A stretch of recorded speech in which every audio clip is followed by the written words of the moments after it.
Hello everyone. Map series का ये 5वां वीडियो है और आज के इस वीडियो में हम बे और गल्फ़ के बारे में पढ़ेंगे। मुख्यतः खाड़ियों के बारे में पढ़ेंगे। खाड़ियों के साथ साथ हम पेनिनसुला के बारे में भी देखेंगे, प्रायद्वीप क्या होते हैं, क्योंकि ये इसी से जुड़ी हुई एक फीचर है। इसके साथ ही बे और गल्फ़ में अंतर क्या होता है इसको भी पढ़ेंगे, और सबसे ज़रूरी चीज़ कि इनको हम लोकेशन देखेंगे वर्ल्ड मैप पर। ये जो खाड़ियाँ हैं और प्रायद्वीप हैं ये विश्व मानचित्र में कहाँ कहाँ पाए जाते हैं, ताकि इनकी एक गहरी समझ आपके अंदर विकसित हो सके। तो आइए शुरू करते हैं। सबसे पहले हम जानें कि गल्फ़, बे और पेनिनसुला या प्रायद्वीप होते क्या हैं। जो सॉल्टी वाटर बॉडी हैं ये भी हम पढ़ चुके हैं ओशन और सी के बारे में, यानी कि सागर और महासागरों के बारे में, कि ये खारे जल की वाटर बॉडीज़ होती हैं। इसी प्रकार गल्फ़ और बे भी खारे जल की आकृतियां हैं।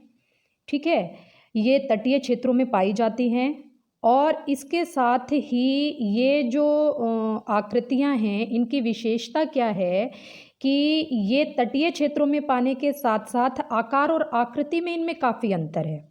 चलिए एक छोटे से जो है अपने ही देश के उदाहरण से इसको समझने की कोशिश करते हैं। ये आपको पता है कि बे ऑफ बंगाल है, ओके, और यहाँ हमारा अपना देश भारत है। तो यहाँ पर बे ऑफ बंगाल जो है आप देखोगे कि ये जो जल है ये अंदर की तरफ घुसा हुआ है तटीय क्षेत्र में। ये तटीय क्षेत्र है, यानी कि ये 3 तरफ से धरातल से घिरा हुआ है और चौथी तरफ से जो है ये खुले सागर में मिला हुआ है। तो इस तरह जब जल महाद्वीप या स्थल के अंदर तक घुस जाता है तो उसे हम बे और गल्फ़ कहते हैं। ठीक है, यानी कि 3 तरफ जल से स्थल से घिरी हुई जलीय आकृति को हम गल्फ़ कहते हैं और बे कहते हैं। ये इनके लिए कॉमन है। इसके अलावा आप देखोगे कि यहाँ ये पेनिनसुला है। ठीक है, ये वाली जो आकृति है ये पेनिनसुला है और इसमें आप देखोगे कि यहाँ पर ये देखिए, जैसे यहाँ पर जल घुसा हुआ है, यहाँ पर ये स्थल घुसा हुआ है जल के अंदर, यानी कि ये जो आकृति है ये 3 तरफ से जल से घिरी हुई है। ठीक है, तो इस तरह हम कह सकते हैं कि खाड़ी और प्रायद्वीप एक दूसरे के ऑपोजिट हैं। ठीक है, तो एक सीधा सा जो इसका हम कह सकते हैं वो ये है कि खाड़ी हम उसे कहते हैं जो 3 तरफ से जल से घिरा हो और खुले सागर से या महासागर से मिलता हो। इसी प्रकार प्रायद्वीप जो है वो ऐसा क्षेत्र है जो जल में घुसा हुआ हो, जल के अंदर तक घुस जाए और बाकी का हिस्सा उसका महाद्वीप से मिलता हो। ठीक है, तो इसमें अब हम खाड़ी और इसको देखें कि इसमें अंतर क्या है। ये जो है, बे ऑफ बंगाल है, यहाँ पर हमारी ये जो है बे ऑफ बंगाल है और यहाँ पर जो है गल्फ़ ऑफ मैक्सिको है। इसको मैं अभी हटाती हूँ फिर आपको दिखेगा। ऊपर वाले चित्र में आप देखेंगे बे ऑफ बंगाल है, नीचे वाले में आप देखेंगे गल्फ़ है। तो बे और गल्फ़ का जो अंतर है वो इन्हीं चित्रों के माध्यम से मैं आपको समझाने की कोशिश करूँगी। कि बे में आप देख रहे हैं कि जल से घिरी हुई, स्थल से घिरी हुई आकृति है, लेकिन खुले महासागर में वो आसानी से मिल रही है। जबकि गल्फ़ में क्या होता है, नीचे वाली आकृति में देखिए, गल्फ़ में क्या होता है कि ये जो जल के साथ मिलाव है गल्फ़ का, जो सागर या महासागर में मिलती है, तो इसका मुहाना या इसका जो मार्ग है वो काफ़ी छोटा होता है। ठीक है, जैसे इसमें आप देखेंगे कि ऊपर की तरफ जो है फ्लोरिडा तट और नीचे की तरफ जो है मैक्सिको का पार्ट है। तो इस तरह एक एनक्लोज्ड फिगर बनती है जहाँ से जल इस खाड़ी के अंदर घुसता है। ठीक है, तो ये जो है बे ऑफ बंगाल, गल्फ़ और बे में मुख्य जो अंतर है वो इनकी आकृति को लेकर ही है। मुख्य रूप से गल्फ़ का जो आकार है वो बड़ा होता है और बे का आकार छोटा होता है, लेकिन हम इसको जनरलाइज नहीं कर सकते हैं, क्योंकि यहाँ पर ये जो मैंने चित्र लिए हैं, यहाँ पर ये जो मैंने मानचित्र लिए हैं बे ऑफ बंगाल का और गल्फ़ ऑफ मैक्सिको का, तो ये विश्व की सबसे बड़ी बे है जो बे ऑफ बंगाल है, लेकिन इसका आकार जो है गल्फ़ ऑफ मैक्सिको से काफ़ी बड़ा है। हाँ, कुछ अपवादों को छोड़कर हम ये कह सकते हैं कि बे जो है छोटी होती हैं और गल्फ़ बड़ी होती हैं। और दूसरा जो मुख्य अंतर है इनका, वो इनकी आकृति को लेकर है कि बे जो है वो खुली होती है और गल्फ जो है उसका जो मार्ग है वो संकरे मार्ग के द्वारा वो खुले सागर या महासागर में मिलता है। और पेनिनसुला मैंने आपको बता ही दिया है कि ये जो है जल की तरफ घुसा हुआ तटीय क्षेत्र है, महाद्वीपीय क्षेत्र है। अब इनका महत्व क्या है, खाड़ियों का महत्व क्या है? खाड़ियों का महत्व सबसे ज़्यादा जो है आर्थिक दृष्टि से है, क्योंकि ये जो है तटीय क्षेत्र में पाई जाती हैं। तो इस तरह इन खाड़ियों में सबसे ज़्यादा व्यापार जो है, व्यापारिक मार्ग ये खाड़ियाँ प्रदान करती हैं। ठीक है, ये जो है हमें अवसर देती हैं कि व्यक्तियों की और जो कार्गो शिप हैं उनकी मूवमेंट हो सके। ओके, चलिए अब जो है आगे बढ़ते हैं। तो आइए खाड़ियों को विश्व के मानचित्र पर समझने की कोशिश करते हैं, प्रयास करते हैं, ताकि जो है इसको जो है और अच्छे से समझा जा सके। तो सबसे पहले हम उत्तर अमेरिकी क्षेत्र से शुरू करते हैं। इसको थोड़ा बड़ा करते हैं। ये उत्तर अमेरिकी क्षेत्र है। पहले ऊपर की खाड़ियाँ देखते हैं, उसके बाद नीचे की देखेंगे।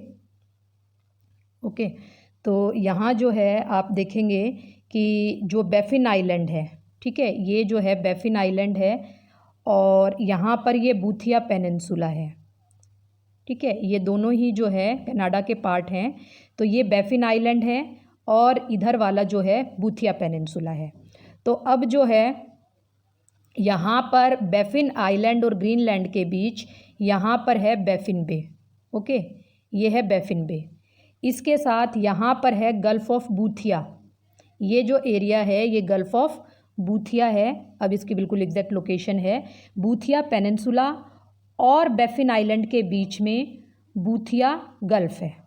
ओके, इसके बाद यहाँ नीचे आप देखेंगे ये हडसन बे है। ठीक है, हडसन बे है ये। हडसन बे का नाम जो है इसके जो खोजकर्ता थे, जिन्होंने इसकी खोज की, उनके नाम पर पड़ा है हडसन। हडसन में ही आप नीचे की तरफ जो है यहाँ पर देख रहे हो एक और जो है जलीय आकृति अंदर घुसी हुई है कनाडा की तरफ।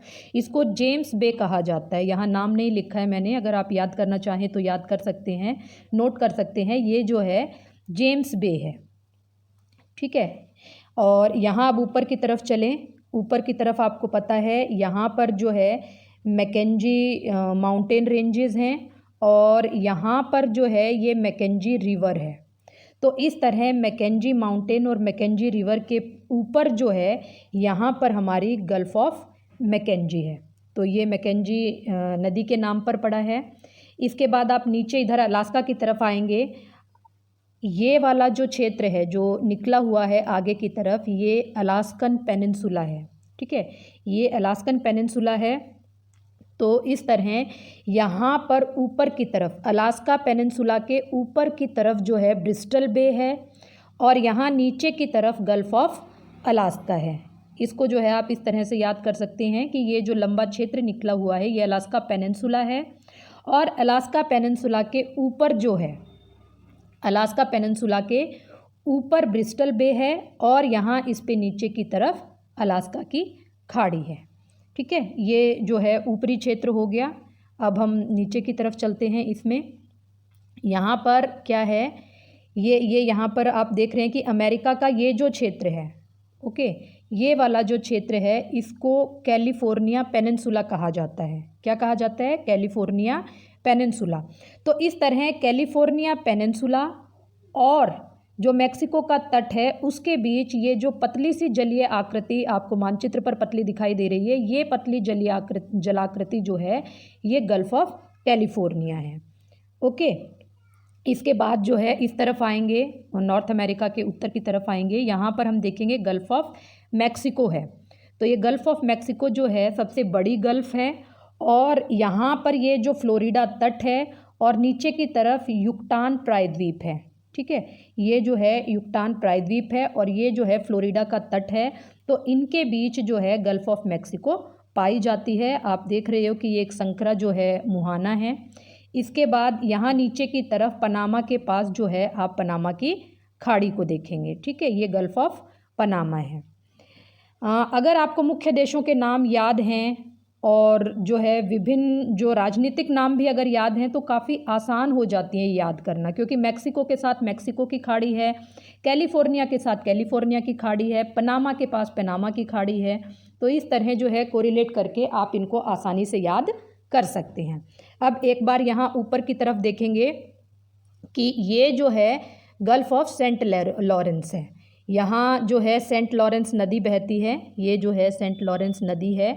तो इस सेंट लॉरेंस नदी का जो मुहाना है, जहाँ तक जो है समुद्री जल आया हुआ है, उसको गल्फ़ ऑफ सेंट लॉरेंस कहा जाता है। तो ये नदी के नाम पर है, मैकेंजी रिवर के नाम पर मैकेंजी गल्फ़ हमने ऊपर पढ़ी, और यहाँ पर जो है ये सेंट लॉरेंस है।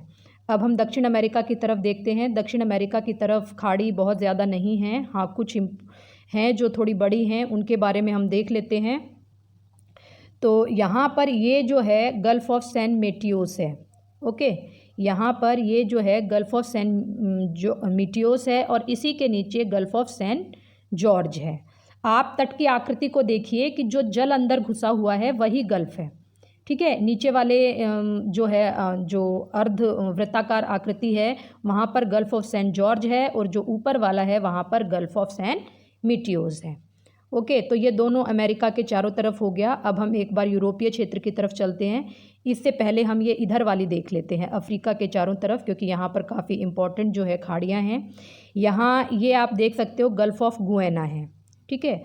जो गुएना देश है उसके नाम पर यहाँ पर गुएना की खाड़ी है, या इसको गिनी की खाड़ी भी कहा जाता है।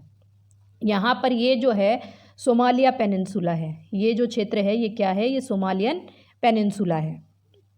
तो इस तरह सोमालिया पेनिनसुला, और यहाँ पर ये वाला जो क्षेत्र है ये अरेबियन पेनिनसुला है। पहले पेनिनसुला देख लीजिए यहाँ के, ये सोमालिया पेनिनसुला है, ये अरेबियन पेनिनसुला है, ठीक है। अरब जो है अरेबियन प्रायद्वीप है। तो इस तरह इसके बाद हमें अब इनकी खाड़ियाँ देखें। यहाँ पर आप देखेंगे कि ये गल्फ़ ऑफ एदन है, ठीक है, ये गल्फ़ ऑफ एदन है। इसको गल्फ़ ऑफ यमन भी कहा जाता है, गल्फ़ ऑफ यमन या गल्फ़ ऑफ एदन दोनों ही ठीक हैं। यहाँ सोमालिया पेनिनसुला के बीच और अरब के इस तटीय क्षेत्र के बीच, अरबिय पेनिनसुला के बीच ये जो आकृति आपको दिखाई दे रही है ये गल्फ़ ऑफ एदन है। इसी प्रकार की आकृति आप जो है यहाँ पर देखेंगे ओमान के पास, ये जो है गल्फ़ ऑफ ओमान है। ओमान देश के पास होने के कारण इसको जो है ओमान, गल्फ़ ऑफ ओमान कहा जाता है। गल्फ़ ऑफ ओमान के ऊपर ही यहाँ पर जो है पर्शियन गल्फ़ है, ठीक है। ये जो क्षेत्र है ये पर्शियन गल्फ़ है। ये जो क्षेत्र है पर्शियन गल्फ़, और ये सारा का सारा तेल के निर्यात के ये क्षेत्र हैं, आपको पता है तेल से भरपूर ये क्षेत्र हैं। तो तेल के व्यापार के लिए इन खाड़ियों का महत्व काफ़ी ज़्यादा हो जाता है। ओके, अब हम जो है इस पे ऊपर की तरफ देखते हैं, यूरोप की तरफ चलते हैं। यूरोप की तरफ यहाँ आप देखेंगे तो ये देखिए कि सबसे पहले बे ऑफ बिस्के, पहले जो है इसके जो पेनिनसुला है उसको देख लेते हैं हम। ये स्पेन का जो हिस्सा निकला हुआ है इसको आइबेरियन पेनिनसुला कहा जाता है। ओके, ये आइबेरियन पेनिनसुला है। इसके बाद यहाँ इटली का जो क्षेत्र निकला हुआ है इसको इटली पेनिनसुला कहा जाता है। यहाँ पर बल्कान का जो क्षेत्र निकला हुआ है इसको बल्कान पेनिनसुला कहा जाता है, क्योंकि बल्कान पर्वत यहाँ पर हैं तो इसको बल्कान पेनिनसुला कहा जाता है। यहाँ पर स्कैंडिनेवियन पेनिनसुला है, ये स्कैंडिनेवियन देश हैं तो ये जो है स्कैंडिनेवियन पेनिनसुला है। तो ये जो है पेनिनसुला हो गए। अब हम जो है यहाँ की बेज और गल्फ़ को देखते हैं। अब यहाँ पर ये देखिए ये बे ऑफ बिस्के है। स्पेन और फ्रांस के बीच में जो जलीय आकृति है ये बे ऑफ बिस्के है। बे ऑफ बिस्के के बिल्कुल नीचे जब आप देखोगे तो ये जो आकृति है ये लायन है, बे ऑफ लायन है, ठीक है। तो ऊपर बे ऑफ बिस्के है और नीचे बे ऑफ लायन है। इसके बाद हम ऊपर यहाँ पर देखेंगे स्कैंडिनेवियन जो कंट्रीज़ हैं इनके बीच बाल्टिक सागर के ऊपर ये वाला जो क्षेत्र है ये बाल्टिक सागर है, ठीक है। इस बाल्टिक सागर के ऊपर यहाँ पर जो है गल्फ़ ऑफ बोथनिया है, ये गल्फ़ ऑफ बोथनिया है। इसके नीचे जो है, क्योंकि फिनलैंड देश के नीचे है ये, तो यहाँ पर गल्फ़ ऑफ फिनलैंड है। और इसके नीचे जो है गल्फ़ ऑफ रीगा है। रीगा जो है जो लटाविया देश है जो है गल्फ़ ऑफ रीगा जो है वो लटाविया की राजधानी के आधार पर इसका नाम है। तो इसको जो है आप एक बार फिर से देखें। ऊपर गल्फ़ ऑफ बोथनिया है, इसके नीचे फिनलैंड के आधार पर गल्फ़ ऑफ फिनलैंड है, इसके नीचे राजधानी के नाम पर गल्फ़ ऑफ रीगा है। ओके, यहाँ पर बे ऑफ बिस्के है और यहाँ पर बे ऑफ लायन है। तो ये मुख्य रूप से जो है यहाँ की गल्फ़ है। एक गल्फ़ और है ऊपर, गल्फ़ ऑफ ओब जो है, आप देखोगे ये गल्फ़ ऑफ ओब क्या है, ये जो है जो ओब नदी है, ठीक है, ये जो है ओब नदी है। तो इस तरह ओब नदी जहाँ समुद्र में मिल रही है वहाँ एक जो है खाड़ी प्रदेश बनता है, इसको गल्फ़ ऑफ ओब कहा जाता है। ठीक है, तो ये जो है मुख्य रूप से यूरोपीय क्षेत्र की खाड़ियाँ हैं। अब हम थोड़ा सा अपने महाद्वीप की तरफ आ जाते हैं, भारत की तरफ आ जाते हैं। तो यहाँ जो है हम देखेंगे कि यहाँ पर जो है भारत के नीचे गल्फ़ ऑफ मन्नार है। ठीक है, बे ऑफ बंगाल तो जो है आप लोगों को पता ही है कि ये बंगाल के नीचे जो है बंगाल की खाड़ी है। इसके साथ यहाँ पर श्रीलंका और इंडिया के बीच में गल्फ़ ऑफ मन्नार है। ओके, बे ऑफ बंगाल और गल्फ़ ऑफ मन्नार। इसके बाद यहाँ हम देखेंगे इसमें नीचे जो है गल्फ़ ऑफ थाईलैंड है। थाईलैंड के नीचे जो आकृति आप देखेंगे ये जो है गल्फ़ ऑफ थाईलैंड है। और गल्फ़ ऑफ थाईलैंड के साथ जो है यहाँ पर इसके जो है हम पेनिनसुला भी देख लें, मुख्य जो पेनिनसुला है उसको भी देखें एक बार। ये जो है आपको पता है कि ये हमारे अपने देश का पेनिनसुला है, इसको इंडियन पेनिनसुला कहा जाता है। ठीक है, इसी प्रकार एक और महत्वपूर्ण जो है पेनिनसुला है यहाँ पर, जो मलेशिया देश है, मलेशिया का जो समुद्र में निकला हुआ हिस्सा है, इसको मलाया पेनिनसुला कहा जाता है। ये जो क्षेत्र है ये मलाया पेनिनसुला है। और यहाँ पर ये जो क्षेत्र निकला हुआ है लाओस, कंबोडिया, ये वाला जो क्षेत्र है ये इंडो चाइना पेनिनसुला कहा जाता है। ठीक है, तो इसको जो है एक बार ये मैं मिटाती हूँ, आप थोड़ा सा इसको ध्यान से देखें तो समझ आएगा। ठीक है, इसके जो है अब हम थोड़ा ये ऑस्ट्रेलिया की तरफ, तो यहाँ हम देखेंगे कि सबसे बड़ी जो गल्फ़ की खाड़ी है जो खाड़ी है वो जो है गल्फ़ ऑफ कारपेंट्रिया है। खाड़ी से पहले हम यहाँ के जो प्रायद्वीप हैं वो देखें। ये जो ऊपर की तरफ निकला हुआ हिस्सा है ऑस्ट्रेलिया का, आपने मानचित्र में भी देखा होगा और इस चित्र में भी आप देख पा रहे हो कि ये जो ऊपर की तरफ सींग की तरह निकला हुआ हिस्सा है इसको केप यॉर्क पेनिनसुला कहा जाता है। ठीक है, केप यॉर्क प्रायद्वीप है ये। तो इस केप यॉर्क प्रायद्वीप के साथ जो है गल्फ़ ऑफ कारपेंट्रिया पाया जाता है। ये जो क्षेत्र है ये गल्फ़ ऑफ कारपेंट्रिया है। इसके साथ ही ऑस्ट्रेलिया के इस ऊपरी तट पर ही गल्फ़ ऑफ जोसेफ बोनापार्ट पाई जाती है। ठीक है, ये ठीक लोकेट नहीं हुआ, ये है गल्फ़ ऑफ जोसेफ बोनापार्ट।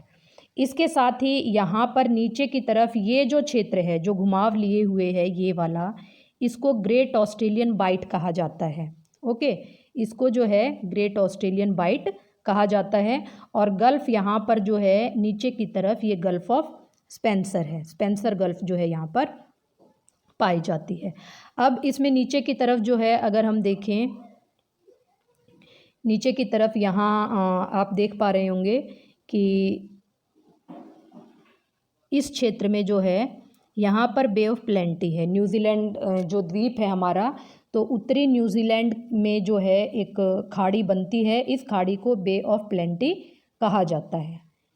ठीक है, यहाँ यहीं पर ऊपर की तरफ आप देखेंगे गल्फ़ ऑफ पापुआ है, जो पापुआ द्वीप है हमारा, वहाँ पर भी एक खाड़ी पाई जाती है जिसको पापुआ की खाड़ी कहा जाता है।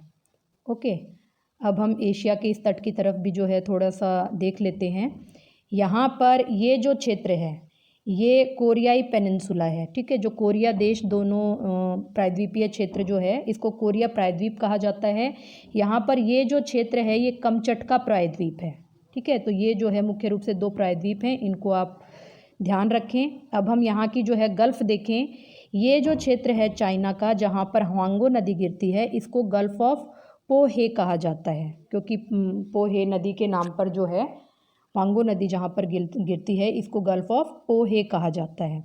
इसी के साथ ऊपर एक गल्फ़ और है, इसको जो है आप देखेंगे ऊपर जो है बिल्कुल रशिया के उत्तरी रशिया साइबेरिया के तटीय क्षेत्र में, यहाँ पर ये जो है ग्रैंडी बे है। ठीक है, एंड्री बे है, ये एंड्री बे जो है यहाँ पर पाई जाती है।